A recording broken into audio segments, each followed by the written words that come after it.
Again in the woodyard. We got a load of logs this morning. It's another load of hard maple. More beautiful stuff.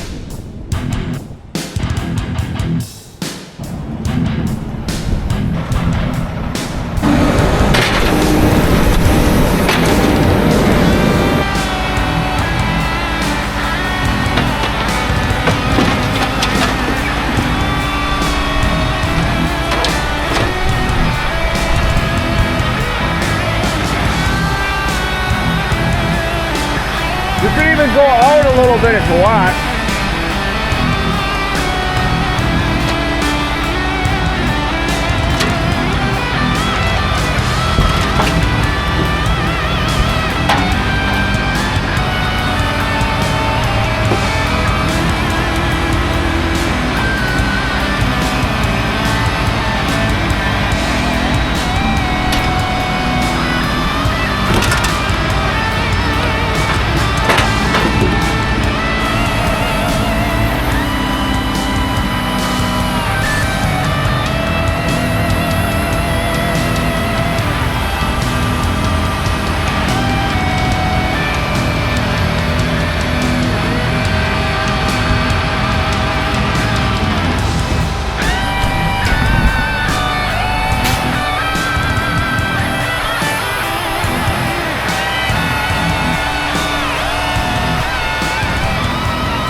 So I put a camera on the actual grapple on the lugging truck, and so you can get a view from up above, and it's a view that I doubt many people ever get to see.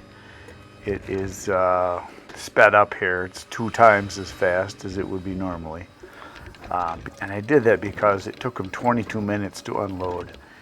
And I thought that was a long time to watch somebody unload wood. So I sped it up by 2 times. So if you want to watch at regular speed, just go to half speed on your player. You can do that right in YouTube. Or if you want to see it even faster, you can speed it up 2 times. But yeah, it only took him 22 minutes to unload the whole thing. I didn't count how many grabs he had. I don't think there was more than 30, something like that. Not too many. If somebody in the comments tell me how many grabs did he have with the grapple. I'm not sure. He's got 4 sections to unload. In each section, he's probably doing 7 or 8 grabs. So yeah, it might be 30. Something like that. But there you go. You can see what it looks like from up above. I try to put the camera in places that you really shouldn't, and I was worried the whole time when he was unloading this that the camera was going to bounce off, because it's just stuck on with a magnet is all it is. And I was watching pretty close from down below that if it went flying, I was going to put my hand up and stop him so that I could grab the camera before it got crushed by a log, because that has happened. A lot of people ask me, how many cameras I go through or how many cameras I use. I generally use 2 almost all the time. Quite often I'll use 3, depending on what I'm doing. If I'm doing just a talking video or a podcast type thing, it's just 1 camera generally. I find that every time you add a camera, your difficulty factor in editing quadruples. So every camera you add adds a lot of extra work as far as trying to sequence everything. And sometimes what I'll do like this, I'll just do it on a faster speed, or if I'm doing something with big production where we're showing a bin get filled up with firewood, or say the trailer being filled up, I'll just put it on a time lapse so you can see something that maybe took a half an hour, and you can see it in 6 or 10 seconds, and you get the idea that it happened. And it's you don't need to watch every single stick get cut or loaded or handled or whatever. But it's kind of cool to see from this higher angle and see how fast it goes. He put it right onto the ground. A lot of people ask me in the comments, like, how come you didn't put it on runners? Why is there no stringers? Well, number one, because he only had a little bit of it that was on the ground. Most of this is on concrete. And last time I checked, concrete doesn't usually allow moisture to come up from the ground and get into the wood, for one. And the other reason is this stuff is, I think this was probably almost 3 weeks ago that I got this load. From the time you guys are seeing, I've already got this wood all cut and processed in the bins now. All of my hard maple, at my time, we're editing this, is all done already. You guys won't even see it probably for another 3 weeks, because that's about how far out I am with my videos. I generally try to stay at least 3 to 4 weeks ahead, so that if I got days where I can't do a video, I have extras so that you guys have them. And some days I'll do 3 or 4 videos, and there's other days I don't do any. But anyway, you can see him getting unloaded here, and the camera did not fall off, did not get crushed. One time I left the camera on a truck and it got driven away and went to my other guy's Woodyard. I had to drive down and get it down by Oshkosh because I totally forgot it was on there. It was kind of cool to see it going down the road. And a lot of times, like I said, I'll put cameras in places you really shouldn't put them. I've already put them on a chainsaw bar with a magnet. I've put them on places where they've gotten crushed. Strapped them onto trees quite a few times when we're cutting actual trees down, and had cameras go flying. I've had cameras get smashed into the dirt. I've had them get tossed into the snow, into the water. I mean, a lot of bad things happen to the cameras, and I always tell people, they ask me, how I get the shots. I do. Number one, I don't use my phone. I would never use my phone to do this, because I'm going to do some things with the camera that you really shouldn't do. And I can take a $200 or $300 camera, get a lot of life out of it. Like this camera I've had over a year now, and if something happens to it, I got a good year's use out of it, and I just get another one. I generally buy 1 or 2 new cameras every year. I went through a lot of GoPros because they're garbage in my opinion. They're not very good cameras at all. I mean, they record okay, but if it's a little bit warm, they tend to want to take a siesta. If it's a little bit cold, they don't like to go outside. The battery is crap on them. They don't last very long. If they get jarred really hard, sometimes they'll just stop working. Now the one I'm using now that I use all the time is a DJI. I have 2 of those, and they have been bulletproof. They just work excellent. They're easy to operate. The menu is easy on them, and they work great. So yeah, I put them in a lot of places you shouldn't. I've mounted them in a lot of different ways in different places that haven't worked too. And there's a lot of footage that I could have gotten if the camera would have stayed where I put it, but they don't. Quite often I put them on my tractor and I don't notice, and they'll get jarred. And what will happen is, they'll still be mounted in the same spot. The camera, as far as how it's tightened, where it's aiming, a lot of times it'll spin out of the way, and then you can't use the footage because it's either aiming at the sky or aiming at the ground or turned to the side, and all you see is a side view. It's like looking out a car passenger window going down the road. Yeah, it might be neat for a while, but not something you guys want to see. It's not really showing any of the action. But this worked pretty good. I've had cameras go flying through the air where I couldn't even find them till the next day. That's happened a couple times.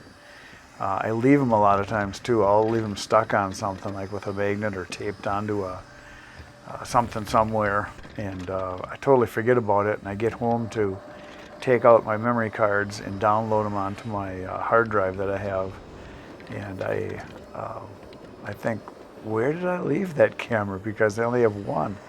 I left it somewhere, and I go back the next day, sure enough, there it is, stuck somewhere. Yeah, and another question I get all the time on my cameras is what I use for a memory card. I mostly use 128 megabyte cards, sometimes 256, and with the way I shoot 1080p at 60 frames a second, and with a 120 meg card, gig card, did I say that right? Whatever it is, I can get about 4.5 hours. If I use a 156, I can get almost 10 hours. That's generally what I'll get out of it. And I download them right away the same day, all the time. As soon as I get home, it's like the first thing I do is I download my cards, put my batteries on to charge for the next day, get everything cleaned up and put everything away. And I put everything onto a 40 terabyte hard drive. And for some of you that won't mean anything, but all I can tell you is that it's a lot. It's a big, big hard drive. And it's a mirrored hard drive, which means that it gets 2 copies made at all times. And I also put it onto a solid state 4 terabyte drive. That's my working file. And I'll usually have 2 months at a time on there. And then it's a running 2 months. So I delete the stuff from 3 months ago, and I put the next month on, and then I delete stuff from 3 months ago, and then I put the new month on, and then I download everything else to a big, huge honking 40 terabyte drive, and it works out pretty good. So it's generally how it works. A lot of times I'll ask people if I can put a camera somewhere, like most of the truck drivers for doing this kind of stuff, they don't care.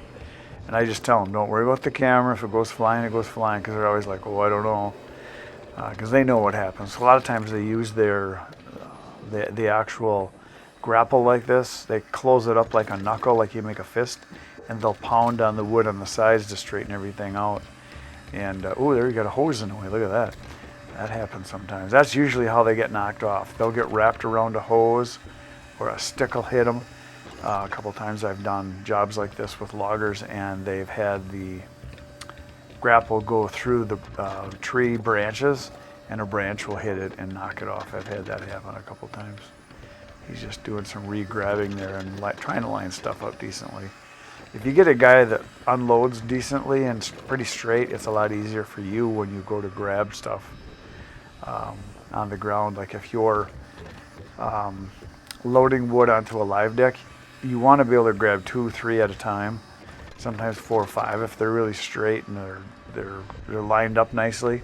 And then you can load the live deck and keep it fairly organized without having pieces fall off. The biggest problem are the snakes, not snakes, but tree snakes. The ones that are shaped like an S. Those are terrible. And then the next worst one are the bananas. The trees, the logs that are actually shaped like bananas, those are terrible. And then after that, the next worst ones are where there's branches that have not been trimmed off, where they're actual knobs sticking out. And you might think, oh, it's not a big deal, but when you're running it through a processor, there's a lot of places it can catch, and that can cause issues. So if we see something really bad, we just set it to the side and we'll trim it off, and it's a lot easier that way. I think he's just about done here. I think that looks like that was the last one. I think he's coming down for the landing. Yep, that's it. He's putting it in his little tray. We are done.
Wood in the yard.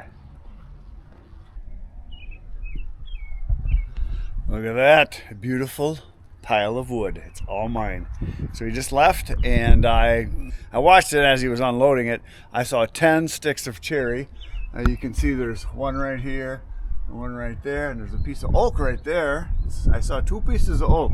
So I got 2 oaks, 10 cherries, and I saw a little bit of ironwood in there. There might be 10 sticks of ironwood, which is excellent because ironwood is very, very hot burning wood. It's the hottest burning wood that we have in Wisconsin. And so there's a bunch of that in here. Like right here is an ironwood. Looks like this. That's what the bark looks like. So there's a bunch of those in there. And this load right here, he said, the total on the weight on the truck combined was 96,000 pounds. And which means if you subtract the weight of the truck and trailer, 50,000 pounds is this load. That's what a load of wood weighs, 50,000 pounds. So 50,000 pounds, tons wise, would be 25 tons. 25 tons, that's what that would be, right? 50. You divide it by 2. Yeah, I think I can do math. So there it is. And this load is all ready to go. It's from the same batch as the last batch that we got. The stuff that I've been processing. It's a load that's right over there. And I had them run everything this direction because it's easier for me to load the processor if I can grab it right here, back up, and then load it right onto the live deck instead of having to go this way, because it was kind of hard to make that corner because the load came all the way out to here. So I had to kind of grab pieces and pull them out. And we actually had 2 rows the last time, but they were running it that direction instead of this direction. This will be much better for us. It's quite high, the load there. See, there's a piece of hickory up at the top. That's kind of nice. So I got 1 stick of hickory. And the nice thing, as he said, is the next load is going to be mostly maple again. They got a lot of maple. They're going to pull out the ash because they got a guy that wants ash. And then there is going to be a whole bunch of cherry in there, he told me. So there's quite a bit of cherry. I said, well, I'll take plenty of cherry. So you bring me mostly cherry, it would be awesome. So that's what's going to happen in the next load. So there'll be hard maple and cherry in the next load. And that'll be kind of nice. And I won't be getting that for at least, I don't know, 2 or 3 weeks, because I won't even get to this probably for the next week or 2. I got plenty of other stuff to do. There it is. That's all I got for you guys today. I'll see you tomorrow morning, 5:30 a.m. You better be here. Good night, Irene.